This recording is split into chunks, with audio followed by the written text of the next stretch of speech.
Hello, everybody. Welcome to Ashish Singh Lectures. I am Madiha Khan, your friend who is here to help you with your English language. तो आज का जो lecture है हमारा, उस lecture में हम क्या करने वाले हैं, काफ़ी टाइम से टेंस चल रहा था, ठीक है। तो अब मैंने सोचा कि चलो टेंस से थोड़ा सा हटके ना, मतलब जिस तरीके की एक्सरसाइजेज आपके आएंगी, ठीक है, जिसमें क्या होता है, स्पॉटिंग द एरर एक आता है। इसमें बेसिकली क्या होता है, आपको सेंटेंस दे दिया जाएगा पूरा, है ना। मतलब सेंटेंस कैसे दिया जाएगा, टुकड़ों में। मैं भी एग्जाम्पल भी बताऊंगी आपको और हम सॉल्व भी करेंगे कुछ एग्जाम्पल्स, ठीक है। तो इसमें क्या होता है, आपको सेंटेंस जो है ना वो तोड़ कर दे दिया जाता है कि सेंटेंस का कौन सा हिस्सा, जो वाक्यांश है उसका कौन सा हिस्सा गलत है, ठीक है। मतलब ये तो हमें सबको पता है कि भाई एनडीए का जो भी पेपर होता है वो ऑब्जेक्टिव टाइप क्वेश्चंस होते हैं ना, मल्टीपल चॉइस होता है। तो ऑब्वियसली स्पॉटिंग द एरर भी कैसे आएगा भाई, एक ही सेंटेंस को आपको क्या कर दिया जाएगा, 4 पार्ट में दे दिया जाएगा, है ना, 3 पार्ट में दे दिया जाएगा, ए बी सी तोड़कर उसमें से कौन सा सेक्शन गलत है उसको आप अपनी ओएमआर शीट में फिल करोगे, है ना। अगर कुछ भी गलत नहीं है तो आपको एक लास्ट में ऑप्शन दे दिया जाता है डी, जिसमें होता है नो एरर, कि भाई इस सेंटेंस में कोई भी एरर नहीं है। तो ये आपकी बेसिकली क्या कहलाते हैं, स्पॉटिंग दी एरर। इसीलिए मैं आपको टेंसेस पढ़ा रही हूँ और आपको ट्रांसलेशन करा रही हूँ, बिकॉज जब तक आप टेंसेस नहीं पढ़ोगे, जब तक आपको वर्ब यूज करना नहीं आएंगे, है ना, कि भाई कब कौन सा वर्ब यूज करना होता है, कब कहाँ पे क्या यूज होता है, जैसा मैं आपको बताती चल रही हूँ, आपको पूरा मैं टेबल में भी देती जा रही हूँ। तो वो टेबल्स जो है ना टेंसेस वाली, वो हमेशा याद रखनी है आपको। आपने क्या करना है, वो टेबल्स बना लो, ठीक है। आपको जिस तरीके से इजी लगता है नोट्स बनाना, और होगा ना तो मैं एंड में एक आपको टेबल बना के भी दिखा दूंगी, है ना। जब हमारा टेंसेस कंप्लीट हो जाएगा तो मैं एक पूरी आपको टेबल बना के दिखा दूंगी, चार्ट बना दूंगी, जो भी मतलब इजी पड़ेगा आपको, कि भाई यहाँ पे ये आना चाहिए, इस टेंस में ये आना चाहिए, ये वाले वर्ब्स यूज होना चाहिए, हैज हैड कब यूज होता है, पास्ट टेंस क्या होता है ना, इंट्रोगेटिव सेंटेंसेस क्या होते हैं, ये सारी चीज़ें हम एंड में कर लेंगे। बट अभी आपको क्या करना है, जितने भी मैं टेंसेस पढ़ा रही हूँ, क्योंकि मैं वापस आऊंगी टेंसेस पे, क्योंकि टेंसेस काफ़ी सारे हैं, करेक्ट। तो वो जो टेंसेस में पढ़ा रही हूँ ना, उनकी टेबल ध्यान रखनी बहुत ज़रूरी है आपको। क्लियर, टेबल याद रखनी जरूरी है। जो फर्स्ट में टेबल दे रही हूँ ना कि भाई ये वाला टेंस है तो इसमें अफर्मेटिव सेंटेंसेस में क्या क्या यूज होता है, नेगेटिव में क्या क्या यूज होता है, इंट्रोगेटिव में क्या क्या यूज होता है ना, सब क्योंकि उसमें आ रहा है आपका वर्ब की फॉर्म, प्रोनाउन के साथ क्या जा रहा है ना, ये सारी चीजें। तो वो टेबल्स आपको याद रखनी है, वो जरूरी है। क्लियर, वो अगर याद हो जाएंगी तो यहाँ पे दिक्कत नहीं होगी, स्पॉटिंग दी एरर है। तो चलो मैं तुम्हें समझाती हूँ आगे स्पॉटिंग एरर की कहानी क्या है।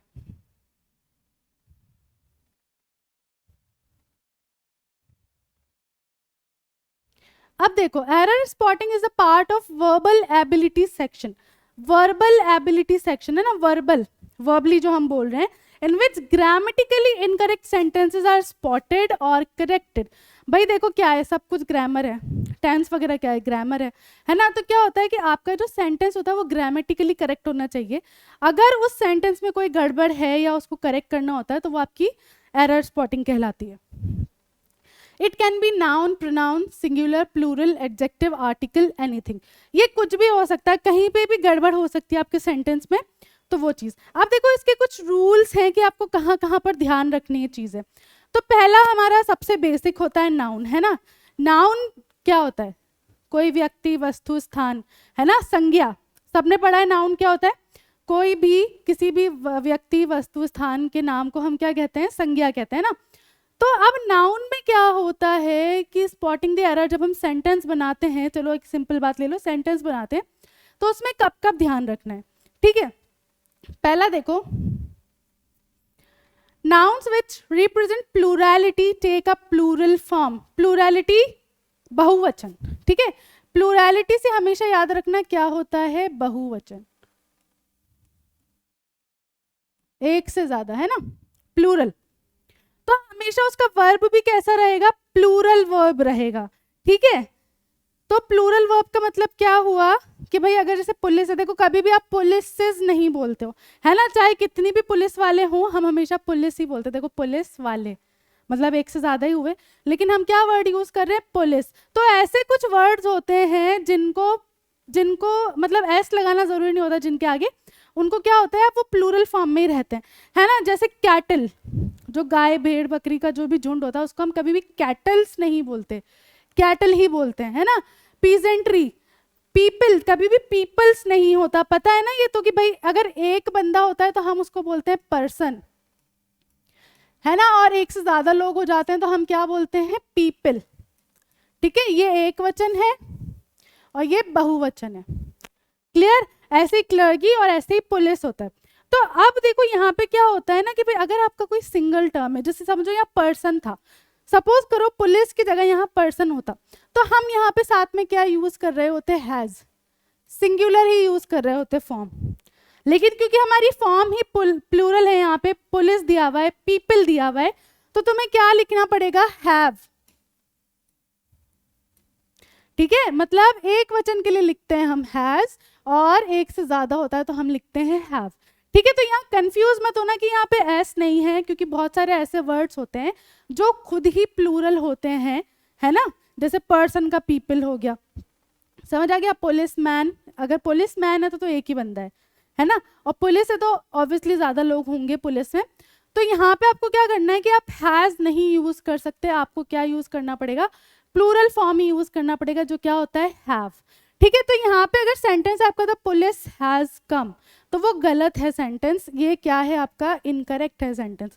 कभी भी आपके आगे अगर पुलिस या ऐसे वर्ड्स आ रहे हैं जो प्लूरल फॉर्म शो करते हैं, तो आप क्या लगाते हो, हैव। ठीक है, the police have come, police आ गई है। ठीक है, ये ध्यान रखना है, पहली चीज देख लो एक बार।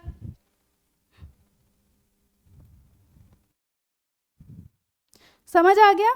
चलो सेकंड रूल देखते हैं। Nouns which are always in plural form, है ना, आप देखो कुछ नाउन्स हैं जो हमेशा ही प्लूरल फॉर्म में यूज होते हैं, जैसे जीन्स, सिजर्स। कभी भी आप जीन नहीं बोलते, है ना, जो हम पैंट पहनते हैं उसको हम कभी भी जीन नहीं बोलते। क्यों नहीं बोलते? क्योंकि उसमें दो पेयर मतलब हिस्सा है ना, क्या होता है जीन्स का, क्या होता है, दो पैर होते हैं जीन्स में, है ना, इसलिए क्या होता है वो पेयर में ही है चीज। तो आप ऑब्वियसली जब एक से ज्यादा चीज होती है तो क्या होता है, प्लूरल फॉर्म होती है। इसीलिए आप एक जीन्स को भी जीन्स ही बोलोगे, जीन नहीं बोलोगे। ट्राउजर्स पैंट्स ही होती हैं, देखो कभी भी आप पैंट नहीं बोलोगे, पैंट्स बोलोगे, ट्राउजर्स बोलोगे, जीन्स बोलोगे। समझ आ रही है? वैसे ही कैंची, कैंची में भी दो धार होती है ना, पेयर हो गया, एक और दो पेयर हो गया ना कैंची, तो वो क्या हुई आपकी, सिजर्स। सिजर नहीं बोलते हम कभी भी। ठीक है, वैसे ही स्पेक्टिकल्स, चश्मे, चश्मे भी देखो दो होते हैं, है ना, पेयर होता है चश्मे में भी। तो स्पेक्टिकल्स, गॉगल्स, सन ग्लासेस, कभी भी सुना है सन ग्लास बोल रहा है कोई? नहीं, सन ग्लासेस ही बोलता है। थैंक्स, प्रेमिसेस, ये कुछ वर्ड्स हैं जो प्लूरल फॉर्म में ही होते हैं। तो ऑब्वियसली यहाँ पे भी आपको क्या करना होता है कि भाई इनको, इनके साथ भी प्लूरल ही फॉर्म यूज करनी पड़ेगी। ठीक है, जीन्स इज कैप्ट नहीं बोलोगे कभी भी, the jeans is kept on the iron table, है ना भाई, जहाँ पे स्त्री हो रही है वहां पे तुम्हारी जीन्स रखी हुई है, नहीं, इज नहीं आएगा, क्या लगाओगे, आर, जो बहुवचन के लिए यूज होता है। The jeans are kept on the table, तुम्हारी जो जीन्स है वो टेबल पर है ना, तो आर लगाओगे। वैसे ही ट्राउजर्स के लिए, है ना, वेयर इज माई स्पेक्टिकल्स, तो ये गलत होगा, where are my spectacles, where are my sunglasses, where are my goggles, correct होगा। तो ये ध्यान रखना है आपको कि जो चीज़ ऑलरेडी प्लूरल है, जिसका आप सिंगुलर नहीं कर सकते, वहाँ पे आप वर्ब भी प्लूरल ही यूज कर रहे हो। और इससे पहले वाले में हमने क्या देखा, एस नहीं था, है ना, हम एस से ही ध्यान देते हैं मोस्टली। क्या होता है, एक वचन के बहुवचन में एस आ जाता है ना, तो बुक और बुक्स ऐसे करके जो आता है। बट यहाँ पे क्या होता है कि इनमें पेयर है इसीलिए ये प्लूरल है, और वहाँ पे उनकी टर्म ही ऐसी दी होती है कि वो प्लूरल है। तो यहाँ तुम्हें ध्यान रखना है कि जो तुम साथ में आगे वर्ब वगैरह यूज कर रहे हो वो प्लूरल ही यूज करोगे। ठीक है, थर्ड पॉइंट देखो, when a number is followed by a noun and are followed by the another noun और प्रोनाउन, मतलब एक नाउन तो हो गया यूज, उसके बाद आगे जो आ रहा है वो भी नाउन या प्रोनाउन है ना, जैसे this is a 9 meters cloth, million, pair, metre, year. तो यहाँ देखो एक नंबर आ गया, यहाँ पे एक नाउन आ गया, और फिर उसके बाद एक और नाउन आ गया। क्लोथ भी क्या है, नाउन है, क्लोथ क्या है, नाउन है। तो यहाँ पे क्या हो रहा है, एक noun is followed by another noun, है ना। तो पता है ना ये वाली कौन सी हो गई, क्वांटिटी वाली, नाउन्स पढ़े हमने ना, तो नंबर्स में भी आता है नाउन्स, है ना। तो अब क्या हुआ, यहाँ पे देखो तुम्हारा मेजरमेंट है, परिमाणवाचक आई गेस, है ना। तो यहाँ पे भी तुम्हारा नाउन है, और ये क्लोथ क्या है, कपड़ा, कपड़ा भी तुम्हारा नाउन है, करेक्ट। तो यहाँ पे क्या हो रहा है, तुम्हारा एक नाउन के बाद दूसरा नाउन आ रहा है। एक नाउन के बाद जब दूसरा नाउन आ रहा है तो तुमने क्या करना है, उसको तुम मीटर्स नहीं लिखोगे, मीटर ही रहेगा वो, ठीक है।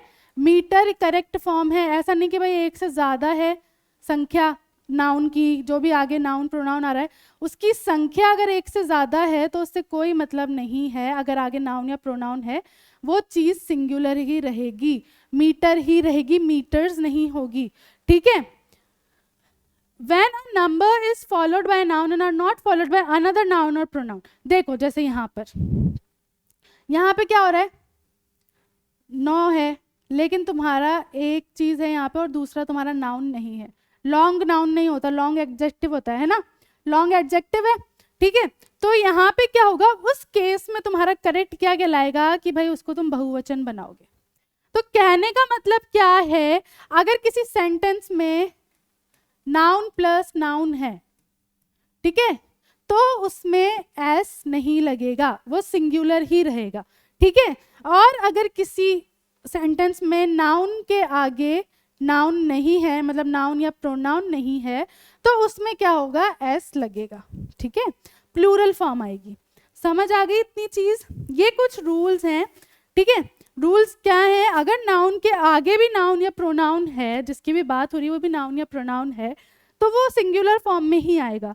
बट अगर किसी ऐसी चीज की बात हो रही है जिसमें नाउन या प्रोनाउन नहीं है आगे, तो वो प्लूरल फॉर्म में आएगा।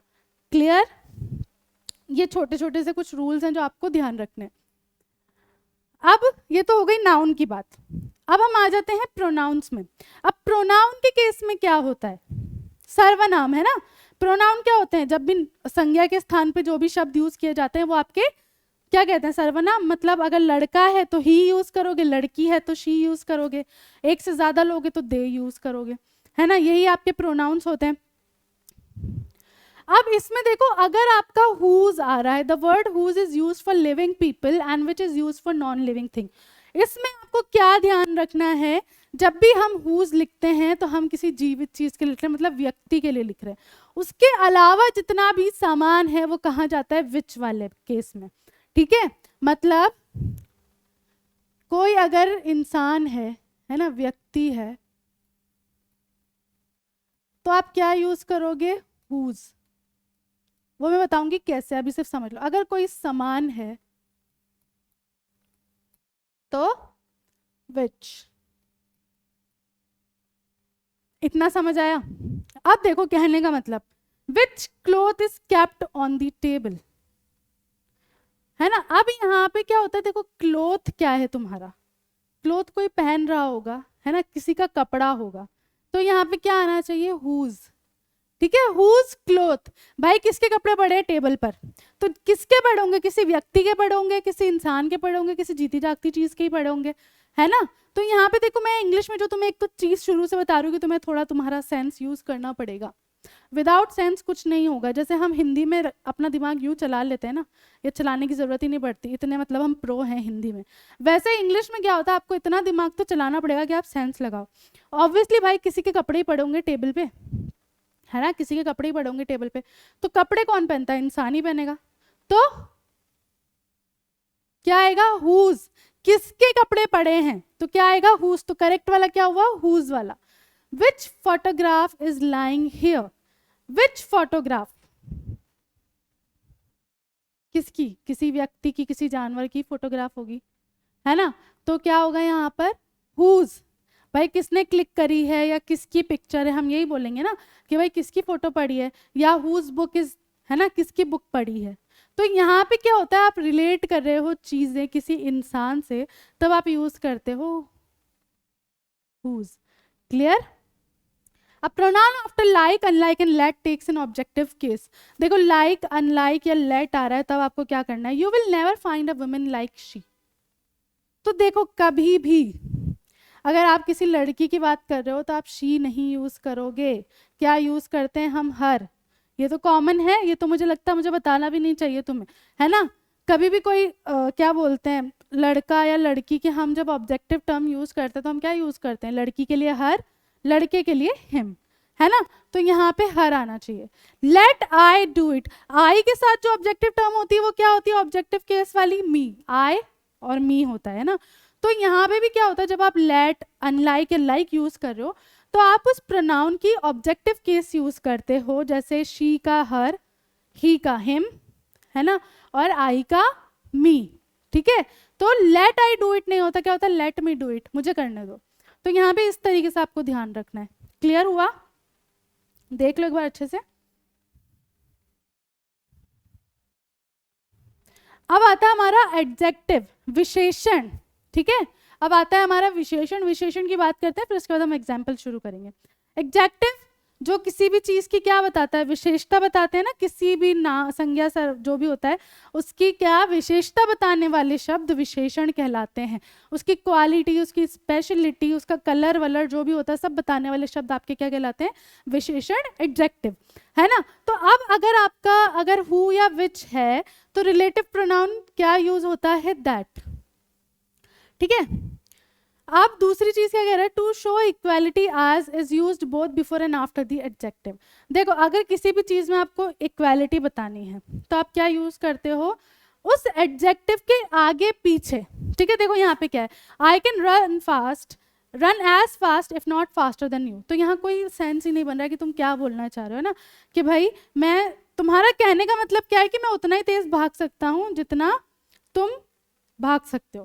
तो तुम्हें क्या करना पड़ेगा उस केस में, एज को अपने एडजेक्टिव के आगे और पीछे दोनों जगह, जैसे हम बोलते हैं ना as well as fast as you can, as fast as he can, है ना। तो यहाँ पे तुम्हें जब कोई दो चीज़ों की इक्वालिटी बतानी है तो तुम क्या करते हो, एज को एडजेक्टिव के, ये देखो फास्ट क्या है तुम्हारा एडजेक्टिव है, भाई तेज दौड़ रहा है ना, तो उसके आगे पीछे तुम्हें एज लगाना होता है। ये कुछ रूल्स हैं छोटे छोटे जो बस ध्यान रखने हैं, बाकी तो तुम्हारा सेंस इनफ होता है ये सारे काम करने के लिए, ठीक है। चलो अब देखो जो तुम्हारा पेपर पैटर्न आता है वो कैसा आता है, स्पॉटिंग द एरर के जो क्वेश्चंस आते हैं ना वो कैसे आते हैं, पहले वो समझना जरूरी है।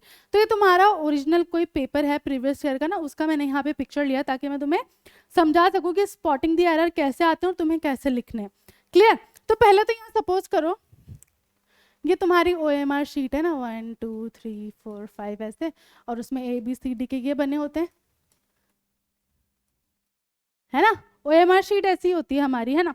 अब क्या होता है कि भाई तुम्हें क्या करना होता है, डायरेक्शन दिए होते हैं स्पॉटिंग द एरर के। तो डायरेक्शंस क्या कहते हैं कि each item in this section has a sentence with three underline parts label ABC। तो यहाँ पे देखो तुम्हारा सेंटेंस यहीं तक है, ये सिर्फ तुम्हारा सेंटेंस है, ठीक है। ये सिर्फ तुम्हारा पेपर पैटर्न है, मैं अभी तुम्हें क्वेश्चंस बताऊंगी, सिर्फ यहाँ से पेपर पैटर्न समझना है हमें। तो यहाँ पे क्या होता है, तुम्हारा एक ही सेंटेंस को टुकड़ों में बांट दिया जाता है ABC में। क्लियर। एक ही सेंटेंस तुम्हारा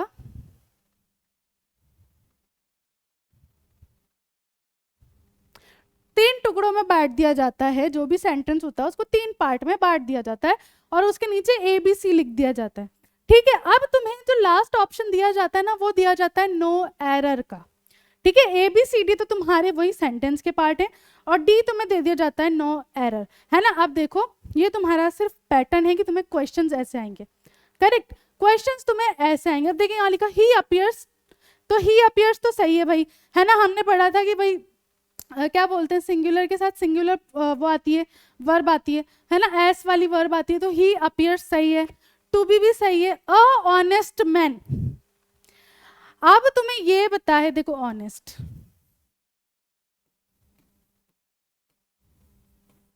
यहां लिखा है तुम्हारे पास अ ऑनेस्ट, ठीक है। अब पहले यहां ध्यान दो, हमने वॉवल्स बेसिक चीजें ग्रामर की कि भाई हमारे पास कितने 5 तरीके के वॉवल्स होते हैं, कौन कौन से, A E I O U, ठीक है। AEIOU क्या होते हैं, हमारे वॉवल्स होते हैं। वॉवल्स वो होते हैं अगर उनसे कोई भी लेटर शुरू हो रहा है, कोई भी वर्ड शुरू हो रहा है तो आप उसके आगे क्या लगाते हो, एन, है ना। जैसे एप्पल हुआ, एप्पल से पहले क्या लगता है, एन एप्पल। अगर एक एप्पल है तो आप क्या लिखोगे उसको, एन एप्पल। कभी भी आप अ एप्पल नहीं लिखोगे, वो गलत हो जाता है क्योंकि एक है आपका वॉवल है। वैसे ही अगर एक एलिफेंट है तो an elephant, a elephant wrong हो जाएगा। वैसे ही अगर ऑरेंज है तो आप अ ऑरेंज नहीं लिखोगे, एन ऑरेंज लिखोगे। ठीक है, जब एक होता है, एक की बात होती है। तो अब यहाँ पे क्या होता है, यहाँ तो तुम्हें दिख रहा है कि हाँ भाई इसकी वजह से एन आ रहा है, लेकिन सिर्फ लेटर्स मैटर नहीं करते, अगर आवाज भी वही आ रही हो। जैसे देखो HONEST, तो हम हॉनेस्ट नहीं बोलते, हम क्या बोलते हैं, ऑनेस्ट। आवाज का किस चीज की आ रही है, ओ की। क्या आवाज आ रही है, ओ की, ऑनेस्ट, है ना। तो इसीलिए यहाँ पे क्या हुआ, हमारा सी गलत हो जाएगा। तो तुम क्या करोगे, जाके सी फिल कर दोगे। क्यों, क्योंकि यहाँ अ ऑनेस्ट मैन लिखा है, जबकि क्या होना चाहिए, एन ऑनेस्ट मैन। ठीक है, क्या सही होता है, अ ऑनेस्ट जो है वो रॉन्ग है, सही क्या होगा, एन ऑनेस्ट मैन, या जो भी चीज है XYZ, ये वाला तुम्हारा करेक्ट कहलाएगा, बिकॉज साउंड भी तुम्हारा वॉवल बार आ रहा है। ठीक है, इसका एक केस और देती हूँ सिंपल से। चलो ये तो यहाँ से, अब देखो MLA लिखा है, तो अ MLA होगा या एन MLA होगा, लेटर के हिसाब से तुम बोलोगे मैम ये तो वॉवल नहीं है, एम तो वॉवल में नहीं आता। लेकिन एम बोलने के लिए आवाज कौन से वॉवल की आ रही है, कौन से वॉवल की आवाज आ रही है, ए की आवाज आ रही है, ई की आवाज आ रही है, दोनों वॉवल्स हैं। इसीलिए MLA के आगे भी हमेशा एन लगता है, अ नहीं लगता। क्लियर, आप समझ आए, मतलब कि सिर्फ तुम्हें अल्फाबेट से नहीं देखना है, तुम्हें उसकी आवाज से भी देखना है कि क्या वॉवल का साउंड आ रहा है। अगर साउंड वॉवल का आ रहा है तो आप अ नहीं लिखोगे, आप लिखोगे एन, अगर एक सिंगल चीज है ना। अ हम सिंगल चीज के लिए लिखते हैं, तो वैसे ही एन भी हम सिंगल चीज के लिए लिखते हैं। तो यहाँ पे क्या हुआ, तुम्हारे इस सेंटेंस में सी वाले पार्ट में एरर था, इसलिए तुमने सी फिल कर दिया कि भाई हाँ ये वाला जो है गलत है। अगर यहाँ पे कुछ गलत नहीं होता तो तुम डी भरते कि भाई कुछ भी गलत नहीं है, तो नो एरर। समझ आ गया। इस तरीके से तुम्हें क्वेश्चंस दिए जाते हैं वहां पर, जो तुम्हें सॉल्व करने होते हैं। ये तुम्हारा पैटर्न है, इस तरीके से पैटर्न आएगा। क्लियर, चले आगे। देखो अब यहाँ पे देखो, हम कुछ एग्जाम्पल्स हैं जो सॉल्व करेंगे। पहले इसके डायरेक्शंस पढ़ लो। Each question in this section has a sentence with 3 parts labelled A, B and C। जैसा कि मैं तुम्हें ऑलरेडी बता चुकी हूँ कि भाई एक सेंटेंस को 3 टुकड़ों में बांटा जाएगा और उनको नाम दे दिया जाएगा A, B, C, है ना। और D तुम्हारा क्या कहला देता है, नो एरर। कि भाई अगर A, B, C में से कोई ऑप्शन नहीं है तो D लिखोगे कि नो एरर, कोई भी एरर नहीं है। Clear. Read each sentence to find out whether there is an error in any part. Indicate your answer in the answer sheet against the corresponding letter, that is A, B or C. If you find no error, your answer should be D. ठीक है, अब sentence पढ़ो। Sentence कहाँ तक का है, यहाँ तक का सेंटेंस है। अगर इस सेंटेंस में कोई एरर निकलता है तो OMR शीट में तुम ABC में से जहां भी एरर है वो वाला फिल करोगे। बट अगर तुम्हारा पूरा सेंटेंस करेक्ट है तब तुम्हें क्या करना है, डी फिल करना है कि भाई नो एरर, इसमें कोई भी गलती नहीं है। क्लियर। अब देखो इस एग्जांपल से समझो। The composition contained even know less than 20 mistakes. ठीक है, the composition contained even know less than 20 mistake. तो यहाँ पे क्या बोल रहा है कि भाई जो कॉम्पोजिशन है उसमें कितनी, कम से कम भाई 20 मिस्टेक्स तो थी, है ना। तो यहाँ पे तुम्हें क्या करना है, इवन लिखने की जरूरत ही नहीं है। The composition contained no less than 20 mistakes. ठीक है, तो यहाँ पे तुम्हारा कहाँ पे गड़बड़ आ रही है, बी पे गड़बड़ आ रही है कि भाई इवन नो लेस नहीं होगा, सिर्फ नो लेस आना चाहिए था। तो तुम OMR शीट में जाके बी पर अपना फिल कर दोगे कि भाई बी गलत है। समझ आई कहानी, इस तरीके से। नेक्स्ट देखो, he told us that he has not read the book. He told us that he has not read the book. उसने हमें बताया कि उसने बुक नहीं पढ़ी है ना। तो यहाँ कोई भी मिस्टेक नहीं है, तो तुम्हारा ऑप्शन कौन सा करेक्ट होगा, डी वाला, नो एरर, कि भाई इस सेंटेंस में कोई एरर नहीं है। तो तुम OMR शीट में जाके क्या फिल करोगे, डी। समझ आ रही है धीरे धीरे। थर्ड देखो, the minister announced compensation for the victims from the accident. The minister announce, minister ने घोषणा की, compensation for the victims from the accident. देखो जब भी विक्टिम्स लिखा जाता है तो फ्रॉम नहीं, ऑफ द एक्सीडेंट, है ना, जो भी लोग पीड़ित थे एक्सीडेंट से, तो फ्रॉम नहीं आता, क्या आएगा यहाँ पर, ऑफ। ठीक है, मैं सही भी बताती जाऊंगी जहाँ पे गड़बड़ है। तो तुम्हारा क्या होगा, ये सी वाला तुम फिल करोगे जाके कि भाई सी वाले में क्या है, गड़बड़ है। और गड़बड़ क्या है वो बताना नहीं है, लेकिन मैं तुम्हें यहाँ पे साथ में समझाते भी जाऊंगी। जहाँ पे भी गड़बड़ होगी ना, जैसे यहाँ इवन आना ही नहीं चाहिए था, यहाँ पे फ्रॉम की जगह ऑफ आता तो ये सेंटेंस करेक्ट होता। ठीक है, विक्टिम ऑफ द एक्सीडेंट, जो पीड़ित थे ना एक्सीडेंट के, इसलिए I should have preferred to go by myself. I should have preferred to go by myself. मुझे जो है खुद ही जाना चाहिए था। तो ये सेंटेंस बिल्कुल सही है ना, यहाँ पे कोई भी गड़बड़ नहीं है। I should के साथ have preferred है ना, मुझे खुद ही जाना चाहिए था, by myself, खुद से ना, तो यहाँ कोई एरर नहीं है। तो तुम क्या करोगे, डी वाला करेक्ट कर दोगे, डी वाले के आगे अपना फिल कर दोगे।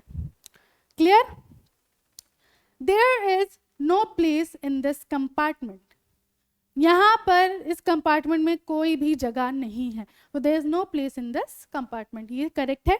तो तुम्हारा आंसर क्या हो जाएगा, नो एरर। समझ आ रही है कहानी?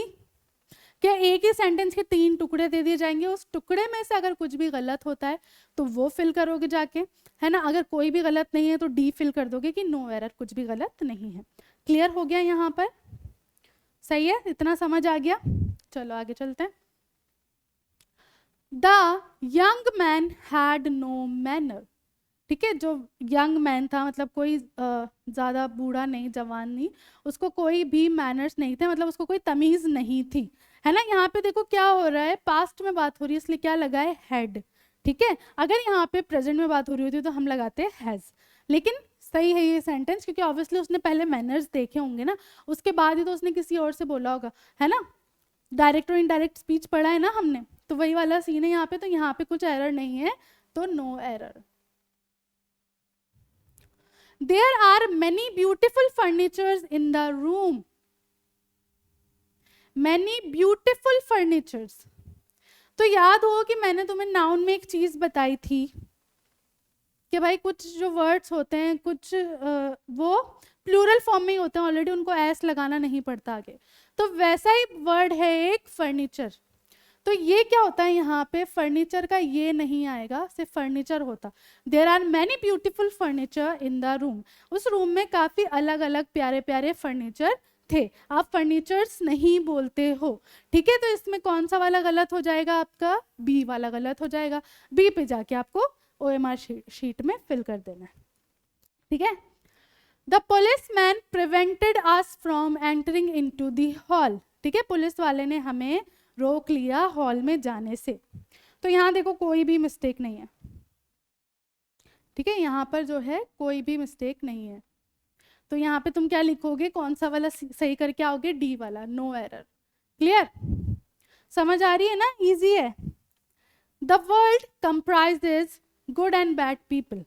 देखो द वर्ल्ड कंप्राइजेज ऑफ, जब भी आप किसी चीज में बताते हो ना कि भाई इट इज कंप्राइजेज ऑफ, जरूर लिखना पड़ता है आपको।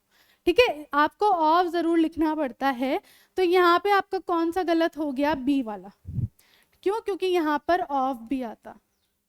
ठीक है, कंप्राइजेज ऑफ, जब भी आप कोई चीज बताते हो कि भाई इस दुनिया में दोनों तरीके के लोग हैं, है ना, कंप्राइजेज मतलब कंटेंट, है ना, है, तो आप कंप्राइजेज वर्ड जब भी यूज करते हो उसके साथ आपको ऑफ लिखना पड़ता है। तो यहाँ पे जो है इसीलिए बी गलत है, क्योंकि ऑफ नहीं लिखा हुआ था कंप्राइजेज के साथ।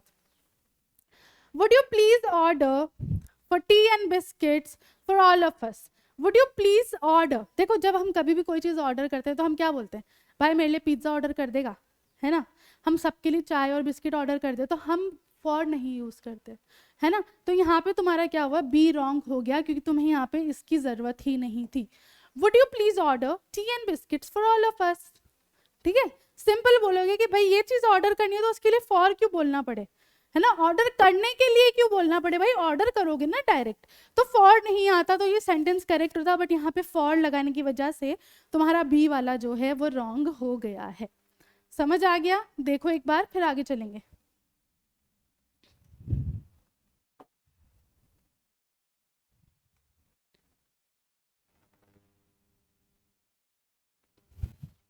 क्लियर हो गया? चले आगे।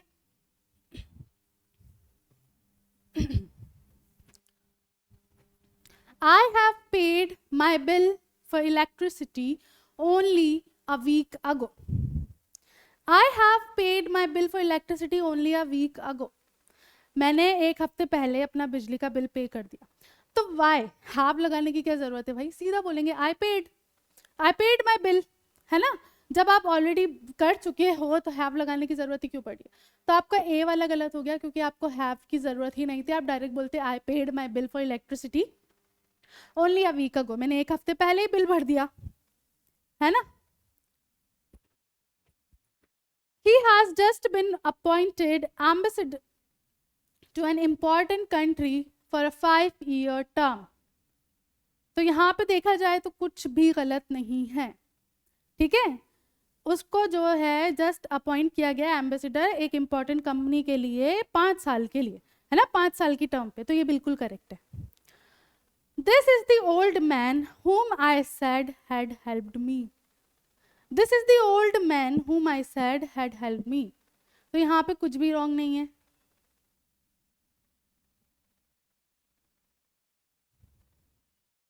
अच्छा देखो, whom नहीं आएगा, डायरेक्ट बोलोगे ना।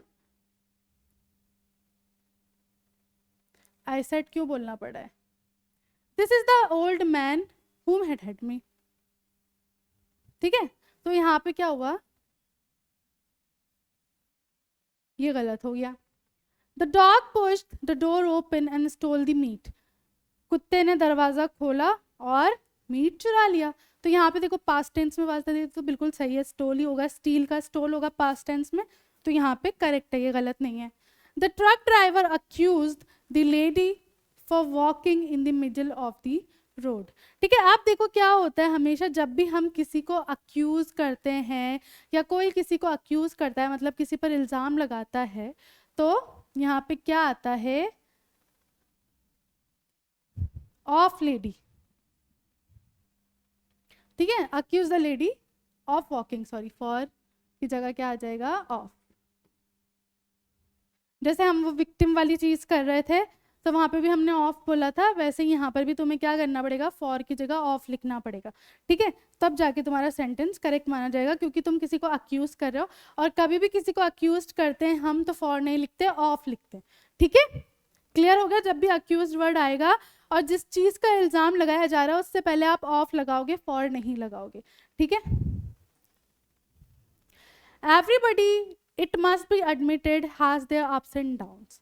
अब यहाँ पे देखो एवरीबडी, यहाँ पे सबको बोला जा रहा है और यहाँ पे वो बात बोलकर फिर आगे सेंटेंस कंटिन्यू करा जा रहा है ना। तो यहाँ पे क्या हुआ? तुम्हारा ए कब करेक्ट होता? अगर इसके आगे कॉमा लगा हुआ होता, ठीक है।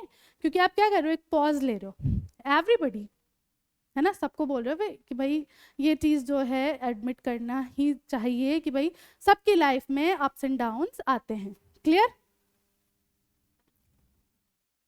When the thief broke into their house, they raised a hue and cry. ठीक है। अब यहाँ पे क्या बोला गया कि भाई जब एक चोर घर में घुसा, है ना, ब्रोक इनटू देयर हाउस, क्योंकि ऑब्वियसली भाई वो वेलकम थोड़ी कर रहे थे चोर को, वो तो घुसा ही है ना अंदर। तो जब भी कोई क्या बोलते हैं, इंटेंशनली या आपकी परमिशन के बिना कोई चोर अंदर घुसता तो आप उसके लिए क्या बोलते हो? ब्रोक, है ना, इन माई हाउस और इन टू देयर हाउस, जो भी है। They raised a hue and cry and the thief caught immediately by the people.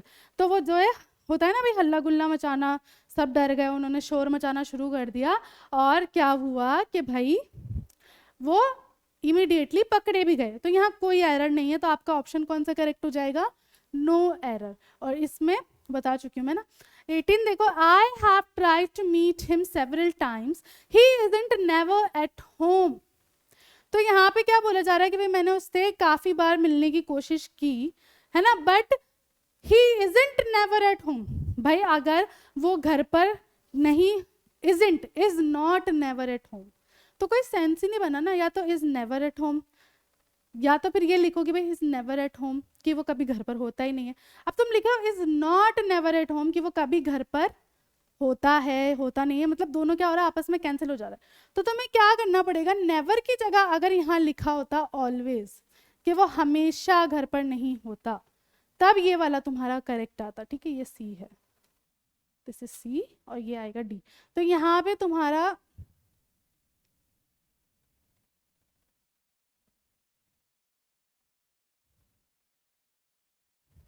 एक सेकेंड,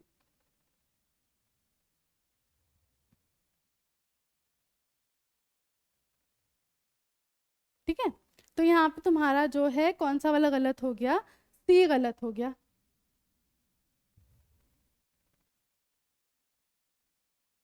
क्यों? क्योंकि यहाँ नेवर नहीं आता, ऑलवेज आता। दिस हाउस इज माइन, ये घर मेरा है, ये तो सिंपल है, तो यहाँ पे कोई एरर ही नहीं है। तो तुम्हारा कौन सा करेक्ट होगा, ये वाला, ये सी है और ये डी है, ठीक है। He is proficient in Hindi and can speak English, but he does not know to read and write. तो यहाँ पे क्या हो रहा है कि भाई बोला जा रहा है कि भाई वो हिंदी में काफी अच्छा है and he can speak English, but तो यहाँ पे क्या हुआ, अगर